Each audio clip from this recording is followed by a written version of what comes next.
రాగాత్మకం విద్ధి చెప్తాడు. ఒక్కొక్క గుణం ఒక్కొక్క పని చేస్తుందిరా నాయన, అవి ఆలోచిస్తున్నప్పుడు వాటిని గమనించు, అవి ఎక్కడెక్కడ ఉన్నాయో అని. సుమేరు మధ్య శృంగస్థ శ్రీమన్నగర నాయిక. ఇంకొక అర్థం ఉంది దీనికి. సూక్ష్మంలోకి వచ్చేటప్పటికి అర్థాలు ఎన్ని వస్తున్నాయో చూడండి. స్థూల రూపం వేరు, సఫిస్టికేటెడ్ అయిపోయినారు కాబట్టి మీకు ఇంకా అర్థాలు ఎక్కువ కావాలి, మీ బ్రెయిన్ ఇంకా కావాలని అడుగుతూ ఉంటుంది. ఇంకా తెలుసుకోవాలి అనే క్యూరియాసిటీ ఎప్పుడు పెరుగుతుందో మన బ్రెయిన్లో షార్ప్నెస్ వచ్చింది అని అర్థం చేసుకోండి. లేకపోతే అంతకుముందు స్తబ్దుగా ఉంటుంది. మీకే తెలుస్తుంది చూడండి. సుమేరు మధ్య శృంగస్థ. ఇందులో మధ్య పదం చాలా ఉపయోగమైనటువంటిది. మధ్య శృంగం ఏమిటి అంటే, మనకు ఇడ పింగళ అనేటువంటి రెండు నాడులు ఉన్నాయి మన శరీరంలో. అందుకే అమ్మవారు బయట లేదు, అమ్మవారు మీరు. కనీసం ఈ లలితా సహస్రనామం విన్న వాళ్ళందరికైనా మీరే అమ్మవారు అనేటువంటి స్ఫురణ కలిగితే నేను పడ్డ కష్టానికి ఫలితం వచ్చినట్లే. అమ్మవారు వేరే ఉంది అనేటువంటి భావన వదిలేసేయండి. మీ శరీరం మీరే అమ్మవారు, మీలో ఉన్న శక్తే అమ్మవారు, మీ శరీరమే శివుడు. ఏమన్నా ఏమిట్రా చూసుకో, వినపట్టలేదా? చూసుకో, నాకు అర్థం అది కిందికి ఉంటేనే అర్థం అవుతుంది. కిందికి వచ్చాను, ఈ సైడ్ కండి చూసుకో, కిందికి ఇట్లా సైడ్. ఏమన్నా వినపడుతుందా? ఏమన్నా సరే చూసుకో, నాకు ఇది అర్థం వస్తుంది, నా కళ్ళకి అర్థం వస్తుంది. సరేమ్మా, సరిపోతుందా? సుమేరు మధ్య శృంగస్థ, అది కదా మనకి ఇక్కడ. ఇడ పింగళ సుషుమ్న అనేటువంటి మూడు నాడులు ఉన్నాయి మనకి. ఇడ పింగళ అనే రెండు నాడుల్లో వీటిని సైన్స్ వాళ్ళు మోటార్ నర్వ్స్, సెన్సరీ నర్వ్స్ అని చెప్తారు.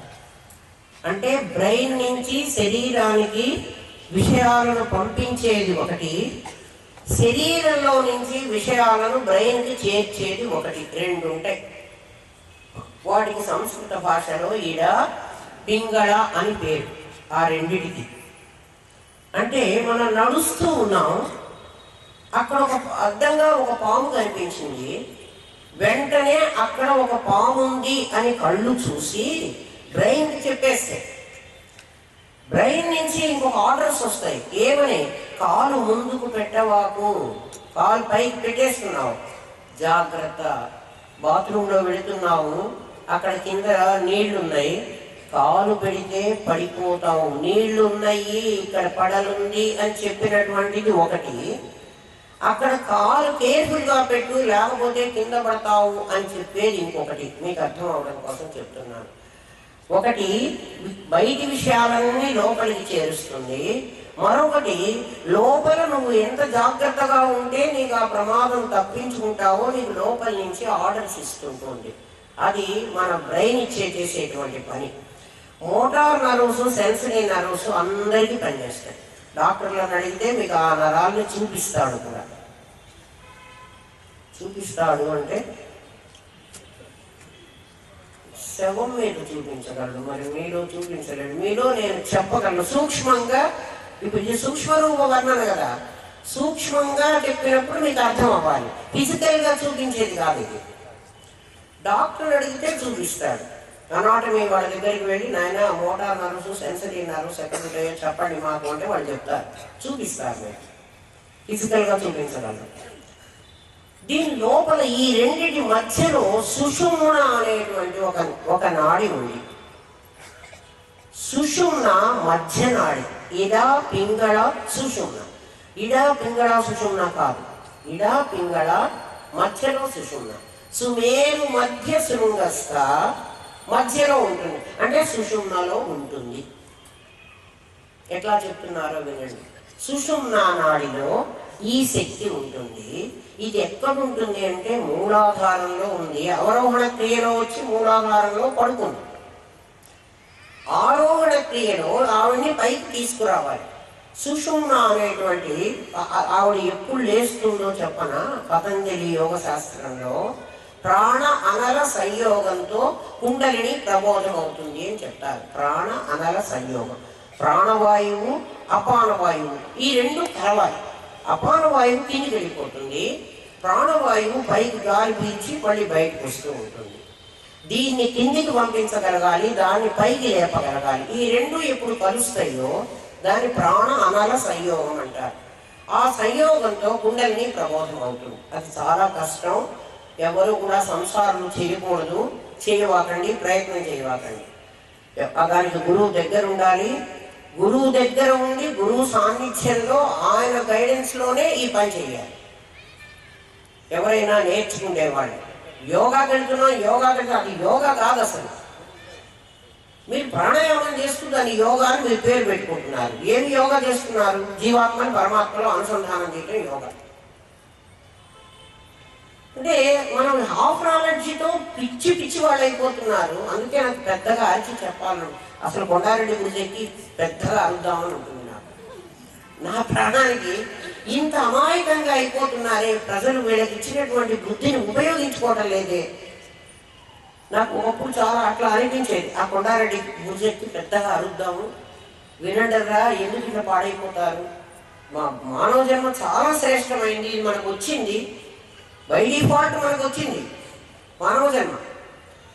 మనమేం అనుకోలేదు, మనం మరి ఏం పుణ్యం చేశామో నాకు తెలియదు, కానీ మానవ శరీరం అయితే వచ్చింది. ఉపయోగించుకోకుండా ఏళ్ళు గడిచిపోతే చివరికి జబ్బు చెట్టు కింద కాలిపోవడం తప్ప మనం చేసే పని ఉంటారు, ఆలోచించండి. అందుకని ఆ పని చేయకండి.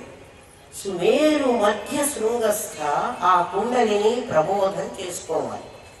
కుండలిని ప్రబోధం చేస్తే ఆవిడ అక్కడి నుంచి బయలుదేరుతుంది. ఆవిడ అంటే నేను స్త్రీ రూపంగా అమ్మవారిని ఎందుకు చెప్తున్నానంటే శక్తి అని, కాబట్టి స్త్రీ రూపంగా చెప్తున్నాను.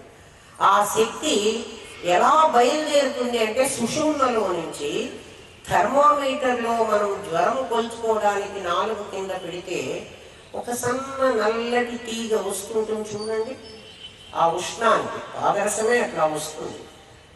ఎంతవరకు వచ్చి ఆగిపోతుంది, మళ్ళీ కొంత దూరం వస్తుంది, మళ్ళీ కొంత దూరం వస్తుంది, అలా వస్తుంది. అట్లా ఈ కుండలిని అనేటువంటి ఈ సన్న బిసతం మహాశక్తి కుండలిని బిసతంతు తనీయసి, ఇది అమ్మవారి నామంలో ఇంకొక నామం. బిసతంతు తనీయసి, బిసతంతు అంటే తామరతూడు. తామరతూడు ఒక పెద్ద కాడ ఉంటుంది. ఆ కాడ లోపల హోల్ ఉంటుంది. మనం ఒక దారాన్ని గుచ్చితే వెళుతుంది. ఈ సుషుమ్న అనేటువంటి నాడి మన వెంట్రుకంత ఉంటుంది. ఈ ఒక వెంట్రుకని లోపల ఒక హోల్ చేస్తే మరి వెంట్రుకే చాలా సన్నగా ఉంటుంది. ఈ వెంట్రుకని మళ్ళీ ఒక బిసబంతులాగా తామరతూడులాగా పొడవగలిగితే మనం అందులో ఈ శక్తి ప్రవేశిస్తుంది. ఎక్కడుందో అర్థమవుతోందా? మన లోపల మహాశక్తి కుండలిని రూపంతో మన మూలాధారంలో ఉన్నటువంటి ఈ శక్తి 10% మన లైఫ్ టైంలో వాడుకుంటున్నాం, 90% అలాగే ఉంచేస్తున్నాం. దానివల్ల ఏం ప్రయోజనం? చచ్చిపోయిన తర్వాత కాల్చేటప్పుడు 90% మా నాన్న కుండల్ని దాచిపెట్టుకున్నాళ్ళే, అది నేను వాడుకుంటానంటానికి నథింగ్ డూయింగ్. ఎవడు దాన్ని తీసుకోవడానికి వీలు, నిప్పులో కాలిపోతుంది. ఇప్పుడు మనం ఉపయోగించుకోకపోతే అది వేస్ట్.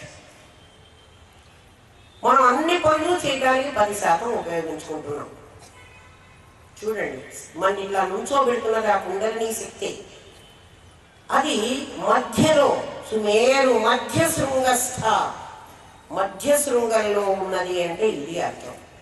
ఆ కుండలిని క్రమక్రమంగా మూలాధారం, స్వాధిష్టానం, మణిపూరకం, అనాహతం, విశుద్ధం, ఆజ్ఞ అని చేరి సహస్రారానికి చేరాలి. ఆజ్ఞ దగ్గరికి వచ్చేటప్పటికి జీవత్వం పోతుంది. లలితా సహస్రనామంలోనే ఉండే అవన్నీ.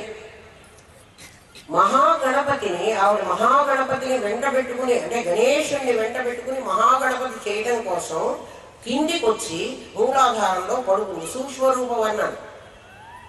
అక్కడి నుంచి గణపతి అంటే జీవుడు, మనని తీసుకుని మెల్లమెల్లగా ప్రయాణం చేస్తుంది. ఆ ప్రయాణం చేసి ఆజ్ఞ వరకు వస్తుంది. ఈ ఆజ్ఞా చక్రం నిన్న అడిగారు, మత్స ఎందుకు, మత్స అది అశుభ సంకేతం కదా. అశుభ సంకేతం కాదు. మనం కూడా చిన్నపిల్లలకి చుక్క బొట్టు పెడతాం చూడండి. చుక్క అంటే చాదు, చాదు నల్లగా ఉంటుంది, నల్ల బొట్టు పెడతాం. వివాహానంతరం ఈ కుంకుమ బొట్టు పెట్టుకుంటాం. అంతకుముందు చిన్నపిల్లలు తిలకం పెట్టుకుంటారు, నల్ల చాదు కూడా పెట్టుకుంటారు. ఈ బొట్టు పెట్టుకునేది రోజు ఇక్కడ తీసుకుని ఈ వేలుతో బొట్టు పెట్టుకుంటున్నప్పుడు బొట్టు ఎప్పుడు ఇలా పెట్టుకోవాలి, ఇలా పెట్టుకోకూడదు, కింది నుంచి కాదు పై నుంచి పెట్టుకోవాలి. ఈ సంగతిని మనకు శిల్పాలు చూపిస్తాయి చూడండి. ఎక్కడ శిల్పాలు చూడండి, ఇట్లా బొట్టు పెట్టుకుంటూ ఉంటుంది ఆ శిల్ప సుందరి. అంటే బొట్టు ఎప్పుడు పైనుంచి ఇలా పెట్టుకోవాలి చెప్తోంది. ఈ వేలుతో పెట్టుకోవాలి. ఉంగరం వేలు, దీనికి హృదయానికి సంబంధించినటువంటి కనెక్షన్ ఈ వేలుకు ఉంటుందట. అందుకే ప్రధాన ఉంగరం ఈ వేలుకే పెడతారు. అంటే వీళ్ళ ఇద్దరి హృదయాలు కలిసి ఉండని అని. హృదయం నుంచి గుండె నుంచి డైరెక్ట్ నరు ఈ వేలులోకి వస్తుందట, మిగిలిన వేళల్లోకి రాదు. వీటి అన్నిటికీ అర్థాలు ఉన్నాయి. అర్థం లేకుండా మన ఋషులు కానీ మన హిందూ మతంలో కానీ పిచ్చిది మూఢాచారం ఒక్కటి కూడా లేదు. మనకు తెలియదు, అది మన కర్మం. మనకు తెలియకపోవడం మన ప్రాబ్లం. కారణం ఏమిటి అంటే విద్యా విధానమే అట్లా ఉంది. ఎవడైనా తెలిసిన వాడు చెప్పడానికి కూడా అవకాశమే లేదు. ఎవడు చెప్పకపోతే ఎవరికి తెలియదు. మన వాళ్ళు నిక్షిప్తంగా దాచిపెట్టి ఉంచారు మన కోసం. ఆ సొమ్ము తవ్వుకుంటే మనం అనుభవిస్తాం, తవ్వుకోకపోతే మన కర్మ, అంతే. దాని గురించి మనం మాట్లాడక్కర్లేదు. ఎంతసేపు డబ్బు సంపాదించుకున్నాం, నేను దేశాన్ని ప్రేమిస్తున్నా అంటే ఏం ప్రేమిస్తున్నావు? దేశాన్ని నాశనం చేస్తున్నావు. అందరం కలిసి దేశాన్ని బాగు చేయటంలే మనం చేస్తున్న పని. మనిషి మెంటల్గా మెచ్యూర్ అయితే దేశం ఆటోమేటిక్గా బాగుపడుతుంది. మనిషి ధనంతో మెచ్యూర్ అవుదామని చూస్తున్నాడు. ధనం పెరిగితే దేశం బాగుపడదు. ధనం పెరిగితే భోగల ఆలస్యత ఎక్కువ ఉంటుంది. దానివల్ల ఇంకా పతనమే అవుతారు. తెలివి పెరగాలి, విజ్ఞానం పెరగాలి. బ్రిటిష్ వాళ్ళు మన దగ్గరకు వచ్చి ఏం చేశారంటే ఎస్ఎల్సీ వరకు చదివించి వీళ్ళని గుమాస్తాలుగా తయారు చేస్తే సరిపోతుంది అనుకున్నారు. వాళ్ళకి కావాల్సింది గుమాస్తాలు, చూసి రాయడం క్లర్క్. మనం కూడా 10th క్లాస్ అప్పుడు ఎస్ఎల్సీ అనుకోండి. ఎస్ఎల్సీ పాస్ అయిపోతే ఒక ఆఫీసులో క్లర్క్ ఉద్యోగం వచ్చేస్తే వాడి జీవితం అంతా అయిపోతుంది, వాడికి పెన్షన్ వస్తుంది, వాడు బతికిపోతాడు, అయిపోయింది. పైకి చదివించే అవకాశం లేదు. ఎందుకంటే మనం చదివితే వాళ్ళకి కష్టం. మన అట్లా అణగగొట్టి పెట్టారు. మనం కూడా అడిగిపోయి బానిసలుగా ఉండటం బాగా అలవాటు చేసుకున్నాం. ఎందుకంటే మనకు అసలు శక్తి ఉపయోగించుకోవడం మనకు అలవాటు లేదు కదా. శక్తిని లోపల దాచుకోవాలి. నేను చాలా ఆవేదనతో ఈ మాట్లాడుతున్నా, ఎవరు ఏమి హర్ట్ అవ్వకండి. ఆవేదన కలిగి అది ఎలా బయట పెట్టాలో తెలియక ఈ మాట మాట్లాడుతున్నా. మన ఋషులు, మన శాస్త్రం మనకు కావలసినంత విజ్ఞాన భాండాగారాన్ని మన చేతిలో పెట్టిపోయింది. దాన్ని డీకోడ్ చేసుకోవడం మనకి చేత కావటల్లా. దాంతో మనం ఆ అమెరికాలో ఏమవుతుంది, ఈ రష్యాలో ఇంకేమవుతుంది, ఆ జర్మనీ వాడు ఏం చేస్తున్నాడు, వాళ్ళందరూ మనకి చాలా గొప్పగా కనబడుతున్నారు. వాళ్ళు అనుకుంటున్నారు భారతదేశంలో ఎంత సంతృప్తిగా ఉంటారు. ఇంత సంతృప్తి వీళ్ళకి ఎక్కడి నుంచి వచ్చింది?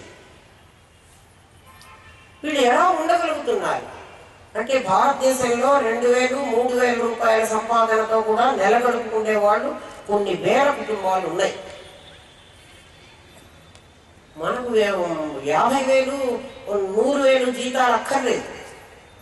ఇప్పుడంటే కంప్యూటర్ ఫీల్డ్ వచ్చి అందరికీ చాలా డబ్బులు వస్తున్నాయి, అది వేరే సంగతి. మనం అందరం తక్కువ జీతంతో బతికాము. నాకైతే నేను ఉద్యోగంలో చేరే రోజు నాకు 98 రూపాయలు జీతం. నేను బతికాను. ఏమిటి అంటే మనకి సంతృప్తి ఉంది. ఇంతతో బతకాలి బతకగలను అనేటువంటి ఒక సాటిస్ఫాక్షన్ మనకు ఉంది. ఇతర దేశాల్లో అది లేదు. అందువల్లే భారతీయులు ఈ రోజు కూడా హాయిగా ఉండగలుగుతున్నారు. అటువంటి దేశంలో పుట్టిన మనం నిజంగా కూడా గొప్పవాళ్ళం. కానీ మన గొప్పతనాన్ని మనం గుర్తించటంలే, అది మన కర్మ. సుమేరు మధ్య శృంగస్థ సుషుమ్న అనేటువంటి నాడిలో ఈ అమ్మవారు మధ్యలో ఉన్నటువంటిది. అది సుషుమ్న, అందులో ఈ కుండలిని ఉంది. ఈ అమ్మవారు మహాగణేశుని అంటే గణపతిని మహాగణేశుని చేయటం కోసం, మహాగణేశుడు అంటే విఘ్నయంత్రాన్ని భేదించుకుని వాడు పరమశివుడితో చేరాలి. ఆజ్ఞాచక్రానికి వస్తున్నాడు. రోజు బొట్టు పెట్టుకుంటూ ఈ చోటుని టచ్ చేస్తే, అంటే ఇది హృదయ సంబంధమైనటువంటి వేలు, ఈ రింగ్ ఫింగర్ బాగా గమనించండి. ఇంకో వేలుతో పెట్టుకోకండి. ఈ వేలుతోనే బొట్టు పెట్టుకోవాలి. బొట్టు అద్ది పెట్టుకోగా ఈ ఆజ్ఞాచక్రంలో అమ్మవారు ఉంది అనేటువంటి స్ఫురణ మనకు కలగాలి. ఇది పసుపు, వెలిగారము, నిమ్మరసంతో తయారైనటువంటిది కుంకుమ. ఆ రెండిట్లో లేని రంగు ఎరుపు రంగు దీంట్లో వచ్చింది. సచ్చిత్తులు కలిసి ప్రపంచంగా పరిణమించాయి. మనకి ప్రపంచంగా కనిపిస్తున్నది సచ్చిత్తుల రూపమే అనే ఆలోచన ఒక రోజుకైనా నీకు రాకపోతుందా? పురుషులు స్త్రీలు అందరూ బొట్టు పెట్టుకోవాలి. బొట్టు పెట్టుకోవడం తప్పని అనుకోకూడదు, అందుకు సిగ్గుపడకూడదు కూడా. ఇంకొకటి ఏమిటంటే, బొట్టు ఎందుకు పెట్టుకుంటున్నాము అంటే పునర్జన్మని మేము అంగీకరిస్తున్నాము. మేమందరము కూడా మనిషి కర్మబద్ధుడు. ఈ కర్మ వల్ల ఈ జన్మ వచ్చింది నాకు, ఏదో ఒక కర్మ వల్ల ఈ జన్మ వచ్చింది. ఇప్పుడు నేను చేసేటువంటి కర్మ వల్ల నాకు మరో జన్మ వస్తుంది, అది నేను నమ్ముతున్నాను అని సూచించడానికి కూడా ముఖం మీద బొట్టు పెట్టుకుంటాడు. బొట్టు దేనిగా పెట్టుకున్నా నాకు ఏం అభ్యంతరం లేదు. బొట్టు అయితే పెట్టుకోవాలి. ఆజ్ఞాచక్రంలో బొట్టు పెట్టాలి. బొట్టు ఇక్కడెక్కడో పెట్టుకొని కాదు, ఆజ్ఞాచక్రంలో బొట్టు పెట్టుకోవాలి. అక్కడ అమ్మవారు అక్కడి వరకు వచ్చినటువంటి జీవుడికి ఈశ్వరత్వం వస్తుంది. అది ఈశ్వర స్థానం. అక్కడి నుంచి ఆవిడ సహస్రారానికి మనని తీసుకెళ్తుంది. సహస్రారం ఈ మన శరీరంలో మాడులో చిన్న పిల్లలకి పుణక అంటారు చూడండి, ఆ ప్లేస్ని సహస్రారం అంటారు. మెత్తగా ఉంటుంది సహస్రారం అనేటువంటి ఆ ప్రదేశం, మెత్తగా ఉంటుంది.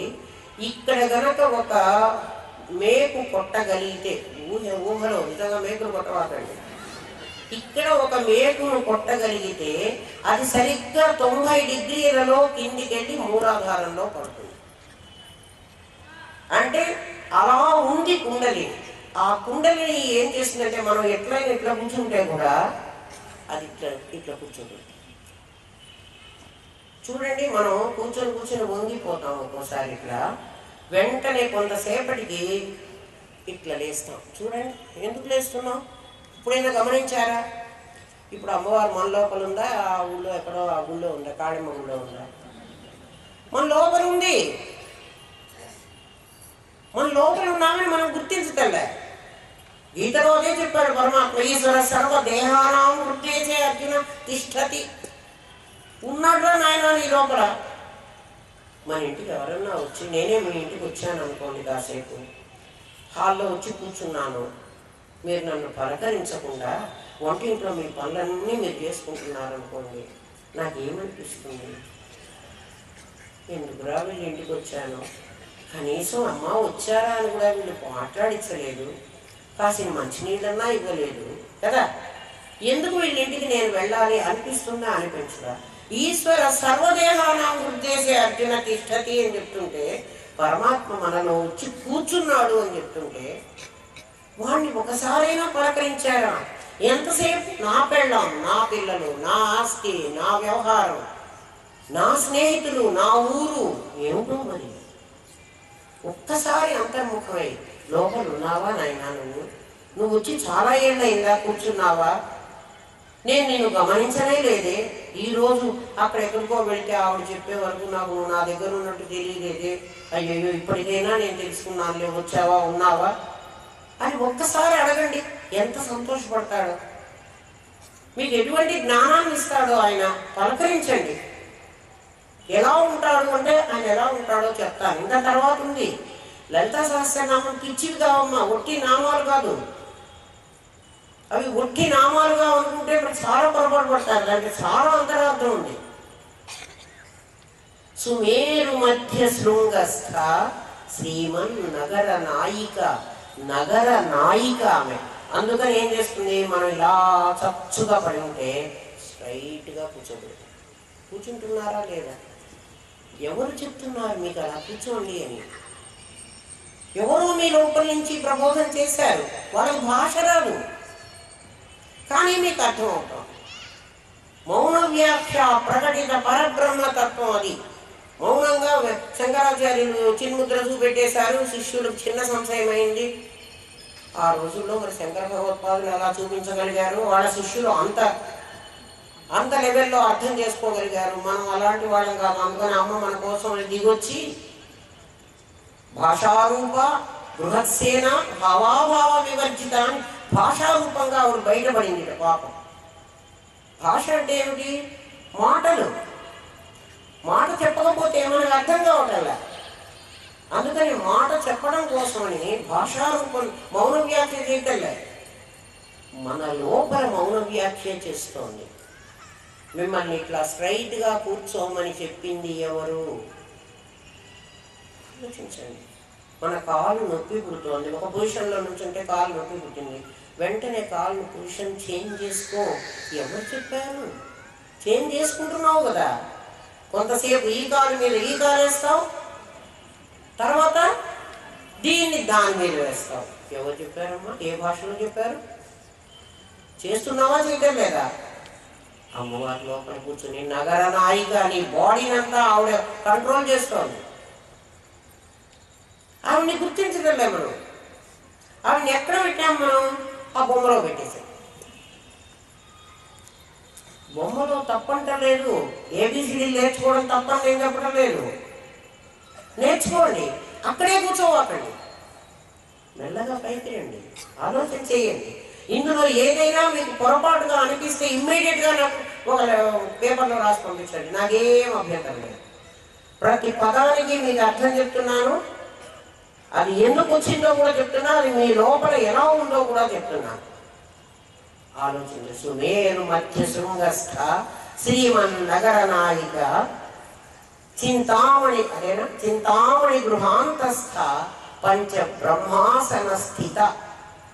చింతామణి గృహాంతస్థ పంచ బ్రహ్మాసన స్థిత.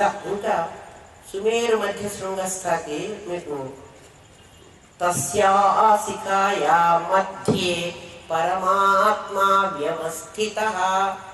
మంత్రపుష్పంలో రోజు అప్పుడు ఇటు చదువుతున్నాడు. తస్యాసికాయా మధ్యే, మధ్య శిఖలో, ఇటు శిఖ ఇడ, ఇటు శిఖ పింగళ. శిఖ అంటే శిఖరం, కొస భాగం, ఆ భాగం మధ్యలో. తస్యా శిఖాయా మధ్యే పరమాత్మ వ్యవస్థిత. పరమాత్మ కదండి ఉన్నాడని చెప్పారు, మీరు పరమేశ్వరి ఉందని చెప్తున్నారు. జాగ్రత్తగా గమనించండి.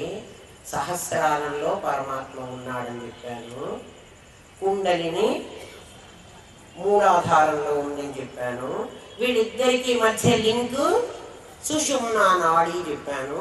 నాడికి ఆ చివర ఆయన, ఈ చివర ఈ అమ్మ. ఈ అమ్మ అక్కడికన్నా పోవచ్చు, ఆ అయ్య ఇక్కడికన్నా రావచ్చు. ఎందుకంటే మధ్యలో టనల్ పెట్టుకున్నారు వాళ్ళు. టనల్ అంటే దారి, గుహ పెట్టుకున్నారు వాళ్ళిద్దరు. అందులో మనం దూరడానికి రావు.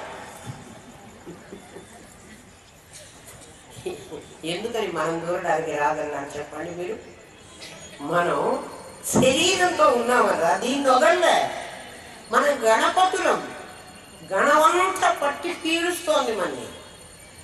ఆమె నిరాకారం, ఆయన నిరాకారం. నిరాకారమైన వాళ్ళు లోపలికి దూరగలరు, సాకారమైన వాళ్ళు లోపలికి. ఎందుకంటే వెంట్రుకంత సన్న కన్నంలో వెంట్రుక, ఆ వెంట్రుకలో ఒక హోల్, వెంట్రుకే గట్టిగా ఉంటుంది కదా, దాని లోపల ఒక హోల్ పెట్టారు. ఎవరు పెట్టలేరు. ఒక చిన్న ఒక వైరన్నా దూర్చగలడా? ఎంత సన్నటి వైరునన్నా వెంట్రుకలో నిలువుగా దూర్చండి. అటువంటి సుషుమ్నలో పరమేశ్వరి శక్తి ఉంటుంది. మీకు అర్థం కావడం కోసం థర్మామీటర్లో పాదరసం ఎలాగైతే ప్రయాణం చేస్తుందో అలాగా అని చెప్పాను. అంటే పాదరసం అమ్మవారిని అనుకోవకండి. అంటే మనం నోట్ టు అన్నాం కదా, మనకు తెలిసిన దాని ద్వారా తెలియంది చెప్పాలి. అది తెలియంది డాక్టర్ కూడా మీకు సుషుమ్నని చూపించలేడు. కానీ మీకందరూ ఇప్పుడు మీరందరూ సుషుమ్నని చూశారు. మీ లోపల భాషా రూపంతో అమ్మవారు చూపిస్తోంది మీకు. మీ లోపల సుషుమ్న ఉంది. ఎప్పుడైతే ఫంక్షన్ మీరు గమనిస్తున్నారో ఫారం ఉందని అర్థం చేసుకోవాలి. దాని క్రియ మీకు తెలుస్తున్నప్పుడు మీరు ఇలా కూర్చున్న వాళ్ళు ఇలా కూర్చుంటుంటే ఆలోచన రాలేదు. ఇట్లా కూర్చో నీకు ఇక్కడ నొప్పి వచ్చింది అని ఆలోచన ఏం చెప్పలేదు. మన శరీరం తనకు తానే అలా మారింది. గమనించండి, మీరు బాగా గమనించండి. ఈ శరీరము బ్రహ్మపురం అంటే దీని పేరు. బ్రహ్మగారు తయారు చేసిన ఊరిది బ్రహ్మపురం. ఇది ఈ శ్రీమన్ నగర నాయిక ఈ పురాన్ని పరిపాలించే లీడర్. ఆవిడే పాలిస్తోంది. ఆవిడ అధీనంలో ఉంది. మనం మన అధీనంలో ఉంది అనుకుంటున్నాం. మన అధీనంలో అస్సలు లేదు. మీరు గమనించండి, మన అధీనంలో లేదని చెప్తాను. మనం ఒకటి అనుకున్నాం కదా, ఒక పని చేద్దామని అనుకున్నాం. ఆ పని అట్లా జరగదు. ఆవిడ అనుకున్నట్టు జరుగుతుంది. అప్పుడు మరి మనం లీడర్లమా, ఈ శరీరంలో ఆమె లీడరా? ఎక్కడికో మనం వెళదాం అనుకున్నాం, బయలుదేరాము. అక్కడికి రీచ్ కానియకుండా మధ్యలో ఏదో ఆటంకం పెట్టి ఆపి పారేసింది. ఇప్పుడు ఆమె అనుకున్నట్టు జరుగుతుందా, మనం అనుకున్నట్టు జరుగుతుందా? కాబట్టి నగర నాయిక ఆమెనే, శ్రీమన్నగర నాయిక. ఈ నగరాన్నంతా ఆవిడ